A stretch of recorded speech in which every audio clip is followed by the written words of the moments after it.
Que a graça de Cristo possa tocar a sua vida, possa tocar o seu coração. Que prazer estarmos aqui para recebermos juntos da semente da palavra de Deus, que transforma a nossa vida, transforma a nossa forma de pensar, transforma a nossa forma de agir. E eu quero começar esse programa te fazendo uma pergunta. Como é que tem sido a prática da fé cristã na sua vida? Você tem sido um cristão nominal ou você realmente tem sido um cristão genuíno, né? Quando o nosso país faz o censo, né, o censo do IBGE, é constatado ali no censo, né, católicos praticantes, católicos nominais. E agora nós temos também, né, cristãos protestantes praticantes e os cristãos nominais. Infelizmente não deveria ser assim. Algumas pessoas acreditam que o maior impedimento ao crescimento da fé em Cristo Jesus no nosso país não seja tanto as outras religiões ou a oposição feita pelos movimentos secularistas, como o LGBT, o movimento feminista. Não, algumas pessoas acreditam que a maior oposição ao crescimento da fé evangélica, da fé cristã no nosso país, seja exatamente o nominalismo. Os cristãos que se dizem serem cristãos, mas não vivem como cristãos. E nós temos tentado aqui, de alguma forma, combater esse nominalismo, combater essa fé que tem a ver só com a cabeça e pouco a ver com as nossas mãos, que tem muito a ver com o pensamento, mas não tem desdobramentos na prática. E existe um livro na Bíblia que combate isso de uma forma muito intensa, que é a carta que Tiago escreveu à igreja de Jerusalém. Por incrível que pareça, irmãos, aquela igreja que começou com o derramado Espírito e começou assistindo aos necessitados, com o passar do tempo, ela se tornou uma igreja nominal, se tornou uma igreja de fé muito intelectual, mas pouca prática. E é por isso que Tiago, irmão do Senhor, então escreve essa carta para desafiar os irmãos a voltarem a terem uma fé prática, uma fé que desdobra nas obras. E esse talvez seja o pedaço da carta de Tiago mais conhecido, né? Ele é tão conhecido que um dos grandes pensadores da igreja, Martinho Lutero, se viu em conflito, né, com esse texto, né? Lutero dizia que a fé era suficiente para salvar. Mas Tiago aqui vai dizer que realmente a fé ela é importante, mas a fé que desdobra na prática. Olha o que Tiago diz. De que adianta, meus irmãos, alguém dizer que tem fé se não tem obras? Acaso a fé pode salvá-lo?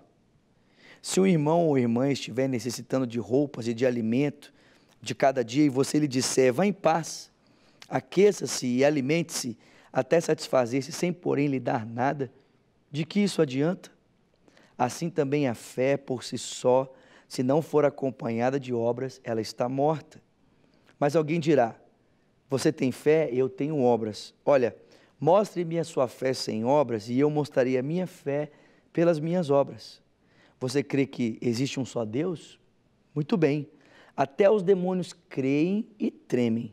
Insensato. Quer certificar-se de que a fé sem obras é inútil? Não foi Abraão, nosso antepassado, justificado por obras quando ofereceu seu filho Isaque sobre o altar?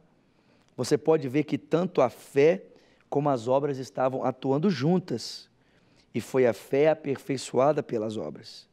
Cumpriu-se assim a escritura que diz, Abraão creu em Deus, e isso lhe foi creditado como justiça, e ele foi chamado amigo de Deus.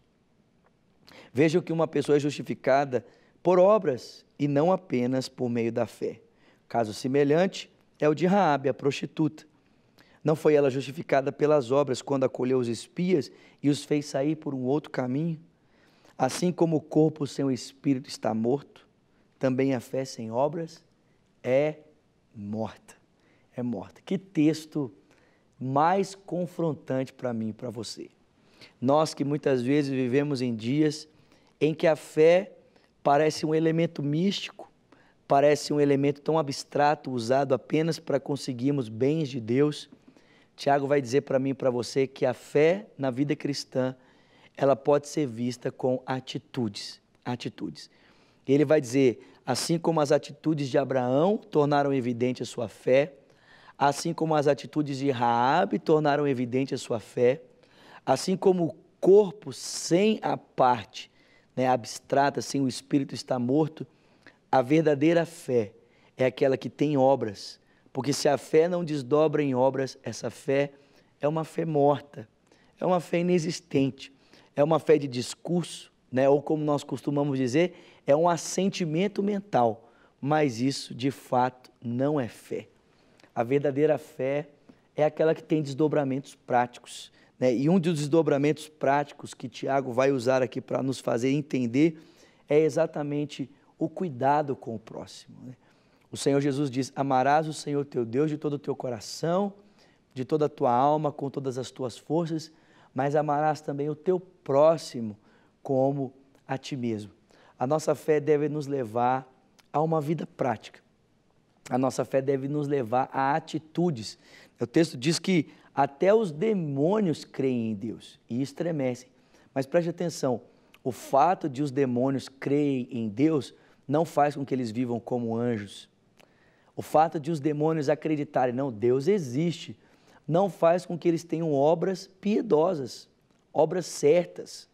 Então, o Tiago está dizendo que se a nossa fé é apenas uma fé que crê em Deus, mas não vive, a nossa fé é como a fé dos demônios, né? Quem diz isso é o pastor Antônio Carlos Costa. Se a nossa fé não nos faz viver como se Deus existisse, se a nossa fé não nos faz enxergar, né, Deus na vida do outro, se a nossa fé não nos leva a desdobramentos práticos, como na vida de Abraão, de Raabe, então a nossa fé é como a fé dos demônios. Nós cremos em Deus, até estremecemos, mas a nossa fé fica só para a gente, não tem implicações práticas. Eu te convido nesse dia a agir em concordância com a sua fé.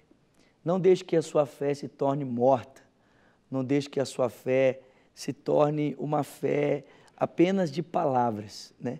Mas que a sua fé tenha implicações práticas, que a sua fé esteja ligada a verdadeiras atitudes que mostram, tornam evidentes a sua confiança na pessoa do Filho de Deus. Bom, deixo com você um telefone, 3429-9550 é o nosso número, o número do telefone da paz. Ligue para nós, nós queremos orar por você, queremos abençoar você. E aos domingos, às 20h30, nós temos o culto Cristo Vivo. E você é o meu convidado para estarmos participando desse culto. Nosso endereço é Rua Manuel Macedo, número 360. É verdade que você vai encontrar uma lagoinha aí tão pertinho de você, mas se você puder, venha estar conosco. E caso você não seja de Belo Horizonte, seja da região metropolitana, você pode nos acompanhar pelos nossos canais de comunicação, tanto pelo lagoinha.com como pelo redesuper.com.br. Que Deus te abençoe ricamente e até o nosso próximo encontro aqui no programa Profetizando Vida. Até lá.